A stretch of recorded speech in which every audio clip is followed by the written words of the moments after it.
the order of stages is important in a Delta lesson. So in a Delta lesson, they check that you have all the components, and that they come in the right order. By right order, we mean meaning is clarified first. That's what makes a lesson communicative. And meaning is clarified in context. This is major. I mean, this is the crux of everything. Meaning has to come before anything else, and meaning comes out of context. Meaning is not force-fed.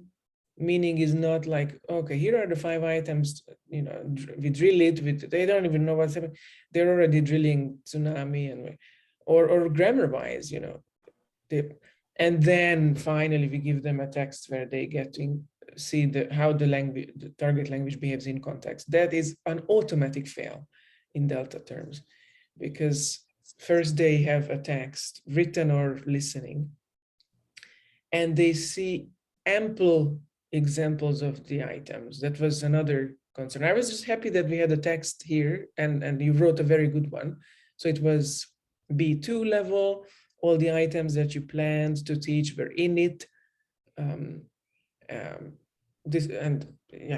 was really happy to see that.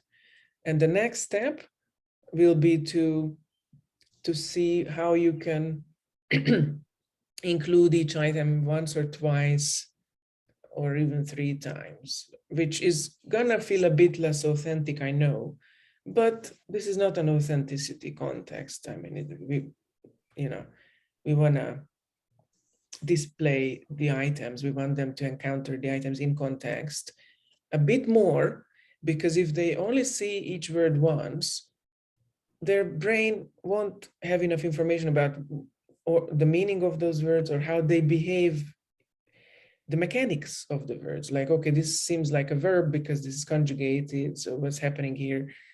And the more they see the same word behave differently in a different sentence, the more information they gain from the same item, or about the same item rather.